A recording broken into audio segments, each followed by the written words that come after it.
A paz do Senhor Jesus Cristo, a você que está aí na sua casa, conectados conosco, adorando a Deus nesse culto. É esse Deus que nós servimos, esse Deus de promessas. Eu quero convidar você a abrir a sua Bíblia, Hebreus capítulo 11, o verso 33 e o verso 34, para que nós possamos meditar na palavra de Deus nessa noite. Hebreus capítulo 11, verso 33, a Bíblia diz da seguinte maneira: os quais, pela fé, venceram reinos, praticaram a justiça, alcançaram promessas, fecharam a boca dos leões.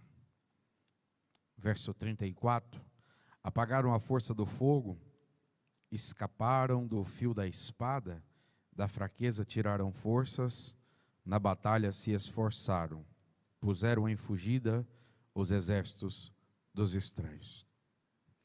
Pai, mais uma vez nós oramos a Ti nessa noite, nos apresentamos diante de Ti pela Tua bondade, pelas Tuas muitas misericórdias.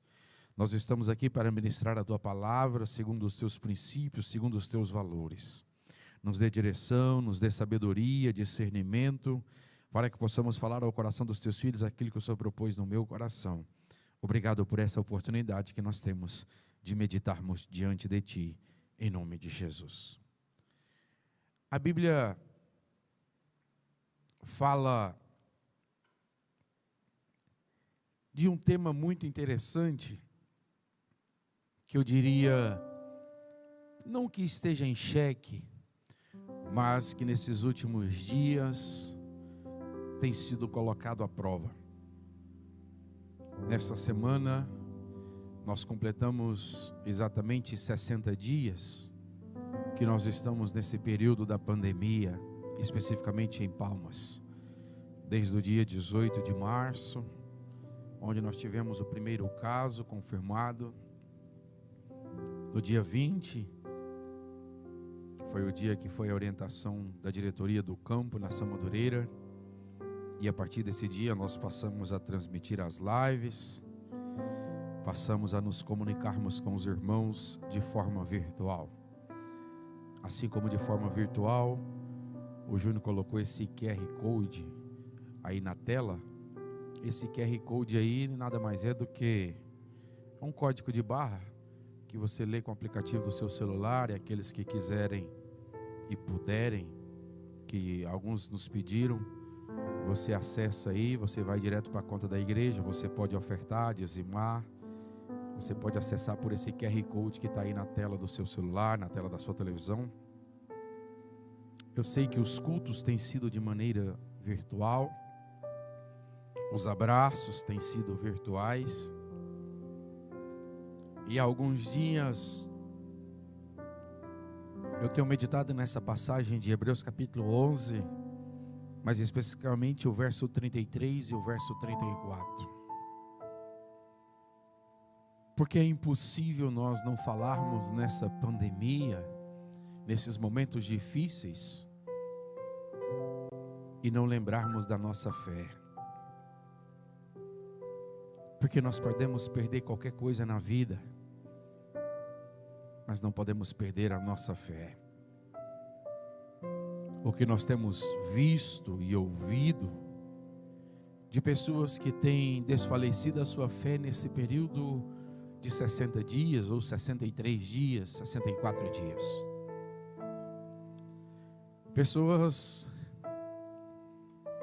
que têm atitudes que não tinham antes. Pessoas que já não conseguem mais adorar, servir a Deus na beleza da tua santidade. Falar sobre fé não é uma tarefa muito fácil, mas se você voltar lá no versículo 1 de Hebreus capítulo 11, que é o capítulo da fé, a própria Bíblia define a fé como o firme fundamento das coisas que se esperam, mas não se veem. O firme fundamento das coisas que se esperam, mas não se veem. Porque se eu e você estivéssemos vendo, pegando, apalpando, não precisa de fé. E a Bíblia então começa a citar, Hebreus capítulo 11, o nome de alguns homens e mulheres que nós constituímos, ou falamos, ou chamamos de heróis da fé. A Bíblia cita especificamente o nome de 16 homens e mulheres: Isaac, Abraão, Enoque, Noé. E a Bíblia vai citando o nome desses homens: Sara, e vai falando Jacó, Esaú, e por aí vai, Moisés, Raabe, Jefité, Gideão, Baraque, Sansão. E a Bíblia cita o nome de 16 homens e mulheres. E a Bíblia diz sempre pela fé. E esses 16 nomes, ou essas 16 pessoas, nós entendemos e vemos que há 41 citações sobre fé no livro de Hebreus. 41 vezes o autor aos Hebreus se refere à palavra fé, mas exclusivamente no capítulo 11 ele dedica 23 vezes essa palavra. Se você pegar, é praticamente a metade, ou um pouco mais da metade, do que ele fala sobre fé no livro de Hebreus todinho, está concentrado aqui em Hebreus capítulo 11. Mas quando a gente lembra de Abraão, de Jacó, de Noé, de Baraque, de Gideão, é ótimo, é bênção. Mas são apenas 16. Quantos homens e quantas mulheres que desde que nasceram, que viveram pela fé, que exercitam a sua fé, mas que não está registrado em Hebreus capítulo 11. A Bíblia está recheada de pessoas que exerceram a sua fé, que não tiveram a sua fé abalada pelos momentos, pelas circunstâncias, mas que não está registrado em Hebreus capítulo 11.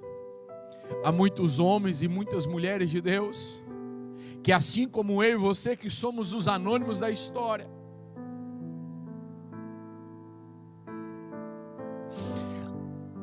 nós podemos não ter o nosso nome escrito nos anais da história. Nós podemos não ter o nosso nome escrito e anunciado aos 4 cantos dessa terra, como um herói da fé, como uma mulher, um homem que teve uma fé genuína em Deus. Mas nem por isso as nossas atitudes, nem por isso as nossas palavras, nem por isso as nossas vidas podem deixar de ser exemplo para os fiéis. E é justamente isso que Hebreus capítulo 11, a partir do verso 32, o 33 e o 34 especificamente, ele vai falar sobre esses anônimos. Sabe quem são os anônimos? Sou eu, é você. Sabe quem são essas pessoas que não têm os seus nomes registrados, mas que diante de Deus têm a sua vida consagrada a Deus? É eu e você aí na sua casa. São pessoas que às vezes o mundo não conhece, mas Jesus conhece na palma da mão. São pessoas que às vezes não são conhecidas da sociedade, que não estão registradas no mundo, mas estão com o seu nome escrito no livro da vida, e tem motivo suficiente para bendizer e adorar a esse Deus maravilhoso. Pastor, mas quais são as atitudes que essas pessoas tiveram, que eu e o Senhor temos que ter para termos o nosso nome diante de Deus? Verso 34. Sabe o que precisa ter uma pessoa para ter uma fé genuína em Deus? Para ser um herói da fé, mesmo que o seu nome não esteja registrado nos anais da história humana? A Bíblia diz da seguinte maneira: apagaram a força do fogo. O escritor aos Hebreus, ele não cita quem foi que apagou a força do fogo. Obviamente que se você for um leitor da Bíblia, você vai entender que ele está se referindo aos 3 jovens, Sadraque, Mesaque e Abednego. Obviamente que ele está se referindo a Daniel capítulo 3, verso 16, 17 e 18. Obviamente que ele está citando a história, a referência dos 3 jovens que não se prostraram diante da estátua, porque pela sua fé, eles entenderam que o seu Deus era maior do que aquela estátua, de que o seu Deus era maior do que aquele rei, de que o seu rei era maior do que o fogo. E a Bíblia diz algo interessante: apagaram a força do fogo. A Bíblia não diz apagaram o fogo, apagaram a força do fogo. Porque a fé, ela não nos exime das dificuldades. A fé, ela não nos exime dos momentos difíceis da vida. O fogo. A fé não é você viver dentro de uma bolha como se nada fosse acontecer na sua vida, não. Pode até existir o fogo, mas para apagar o fogo, mano, tem extintor, tem água, tem pó químico, tem gás carbônico, tem um monte de coisa. Mas para apagar a força do fogo, só Jesus Cristo de Nazaré pode fazer nas nossas vidas. Pode haver tribulações, pode haver angústias, pode haver pandemia, pode haver doenças, pode haver dificuldade financeira, tudo isso é o fogo. Mas a força do fogo, só Jesus Cristo de Nazaré pode apagar na minha e na sua vida. Ainda que nós estejamos no meio da fornalha, ainda que nós estejamos nos momentos difíceis da vida, Jesus Cristo de Nazaré, Ele está ao nosso lado e a nossa fé nos faz prosseguir. Eu lembro do profeta Isaías. Se você voltar lá e ler o profeta Isaías, capítulo 43, a Bíblia vai dizer da seguinte maneira: quando, a Bíblia não diz se, quando passares pelas águas, elas não te submergirão. Quando passares pelo fogo, eles não te atingirão. Isaías não estava dizendo se. O se é condicional. Pode acontecer e pode não acontecer. A Bíblia está dizendo no profeta Isaías 43, quando passares pelo fogo. Quando é advérbio de tempo.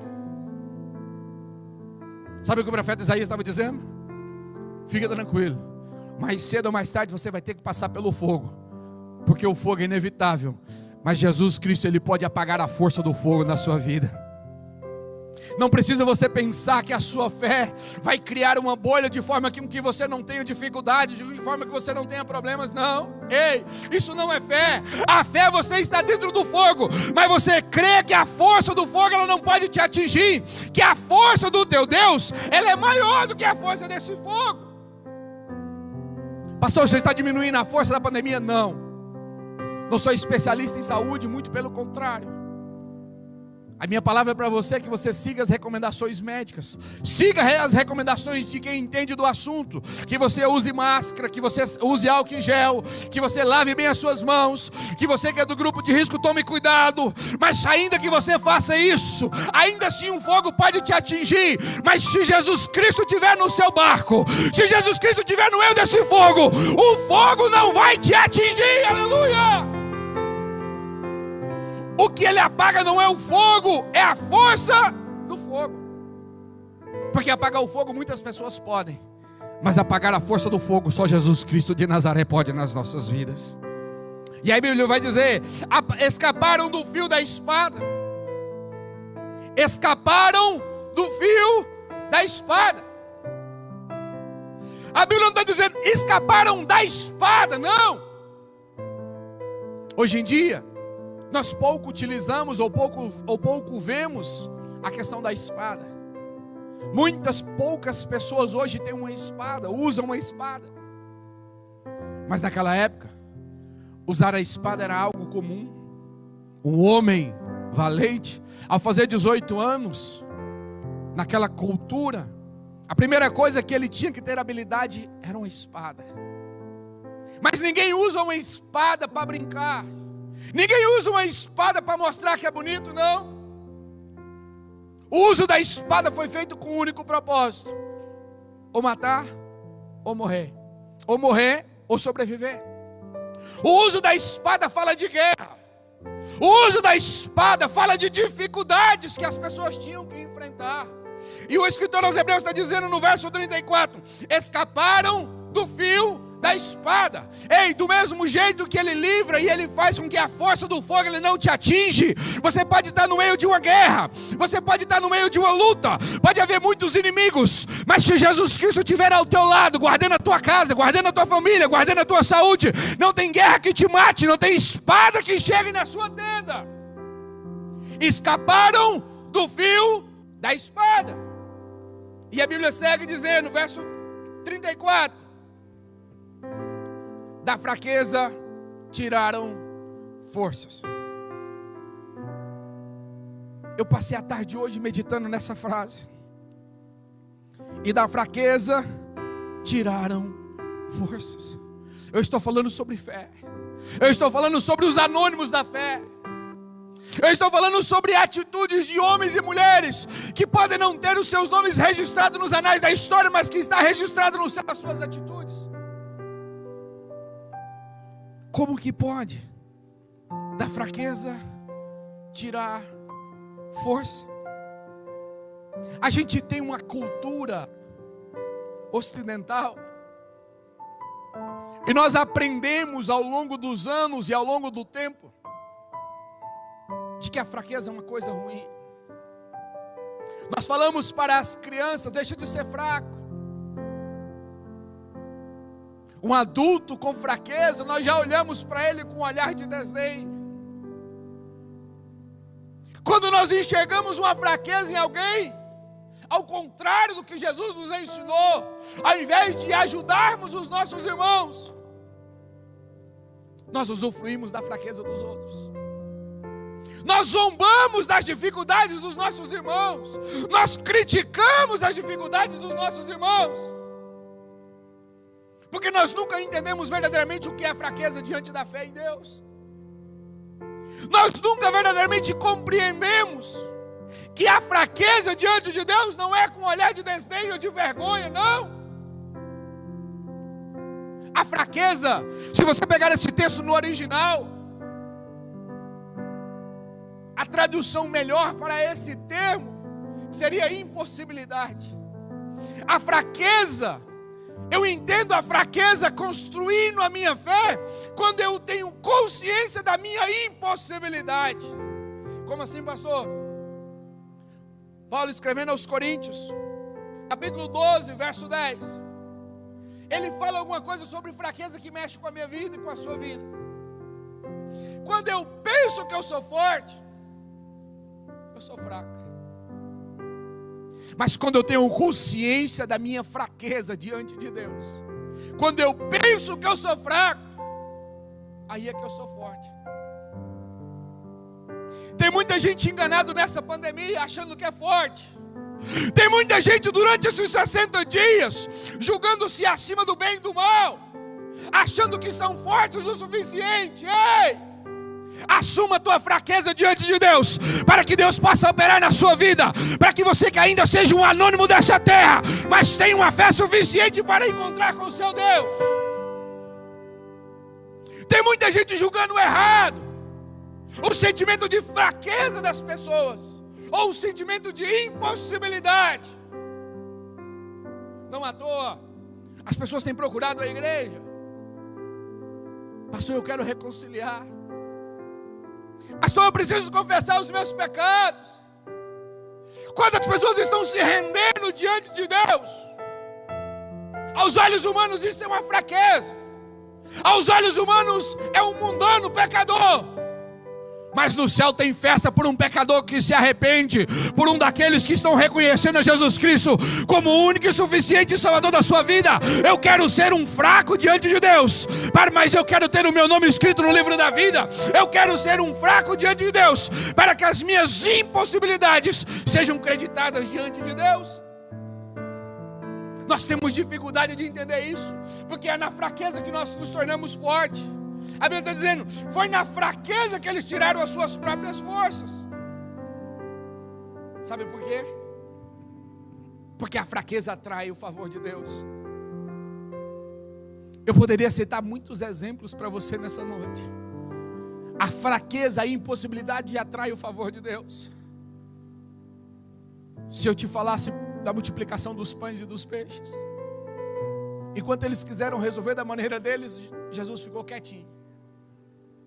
Mas quando eles viram que não tinha solução para alimentar aquela multidão toda com apenas 5 pães e 2 peixinhos, quando a impossibilidade do homem ela aparece, Jesus Cristo se revela através do milagre dele nas nossas vidas. Mas enquanto você pensar que você é forte, enquanto você for autossuficiente, fica tranquilo que Jesus Cristo vai esperar mais um pouquinho para manifestar a glória dele na sua vida. A fé não nos engana. Não podemos nos enganarmos pela nossa própria fé. Ele pode nos livrar da força do fogo. É o que o profeta está dizendo. Ele pode fazer nos escapar do fio da espada. Mas é preciso que nos momentos difíceis, é preciso que nas fraquezas, nós tiremos força suficiente para caminharmos. Sabe por que nós precisamos caminharmos? Eu vou fazer uma pergunta para você. Quando é que um fraco sabe que é fraco? Pense por um instante comigo. Quando é que um fraco sabe que é fraco? Ou vou mudar a pergunta: quando é que a fraqueza de um fraco se revela? Porque se uma pessoa se considera fraco, entra para dentro do seu quarto, tranca a sua porta, não fala com ninguém, não vê ninguém, como que ele vai saber que é fraco? Quando ele encontra um forte. A fraqueza só pode ser revelada diante do forte. A pessoa que se considera fraca, impossibilitada, ela somente pode ser revelada quando ela encontra alguém que tem aquela força que ela não tem. Sabe o que eu estou querendo te dizer? Sabe quando é que a sua fé vai ser revelada? Quando a sua fraqueza encontrar a força suficiente em Deus. Quando os seus momentos difíceis, que você não estiver conseguindo mais orar, que não estiver conseguindo mais ler a Bíblia, que você já não estiver mais conseguindo caminhar, quando você encontrar a força em Deus. Pastor, que força é essa? É a força de Jesus Cristo de Nazaré, que morreu e ressuscitou ao terceiro dia, para que tivéssemos vida e a tivéssemos em abundância. Foi lido pelo evangelista irmão William: entrega teu caminho ao Senhor, confia nele e o mais ele vai fazer. Sabe o que é isso? É tirar a força da fraqueza. É saber que nos seus momentos difíceis existe um Deus no céu olhando para as nossas vidas. Existe um Deus no céu que nos escapa da força do fogo, que nos escapa do fio da espada, mas que é suficiente para tirarmos força da fraqueza. Por último, para mim poder finalizar, tem muita gente medindo errado a fraqueza dos outros. Tem muita gente medindo errado a fraqueza dos outros. Tem muitas pessoas se enganando nesse momento de pandemia, porque a fraqueza momentânea não revela o meu caráter. A fraqueza momentânea, ela não determina quem eu sou.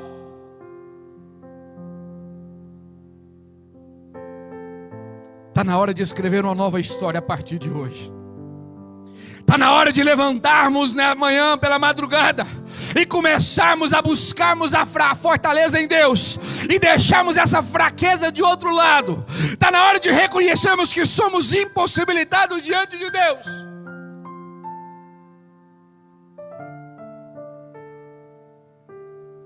Mas a minha fraqueza não revela o meu caráter. A minha fraqueza momentânea não revela quem eu sou. As pessoas não olham para a tua história, as pessoas só olham para o momento. As pessoas não olham para a sua história, as pessoas só olham para o momento pelo qual você está atravessando. Jesus não é assim. Foi Ele quem te formou, foi Ele quem te gerou, foi Ele quem te tirou de um lamaçal de pecado. E Ele sabe das tuas fraquezas, das tuas impossibilidades. Ele escreveu uma nova história para você. E nesses momentos difíceis, está na hora de nos levantarmos, de sacudir a poeira, de dar um brado de aleluia e de dizer: Jesus, eu sou fraco, mas o Senhor é forte. Jesus, eu não posso, mas o Senhor pode. Jesus, eu não consigo, mas o Senhor consegue. Jesus, eu não sei a solução, mas o Senhor é a solução. Jesus, eu não sei o caminho, mas o Senhor é o caminho. Jesus, eu não sei a quem procurar, mas o Senhor é o Deus Todo-Poderoso, Criador dos céus e da terra. A fraqueza momentânea não revela o seu caráter. A fraqueza momentânea não determina quem eu e você é. Se fosse assim, Davi estava perdido, porque por um momento de fraqueza esteve longe dos caminhos do Senhor. Mas a história de Davi é marcada por arrependimento. Eu te convido nessa noite, você que está me ouvindo na sua casa aí pelo YouTube, que você seja um anônimo da fé,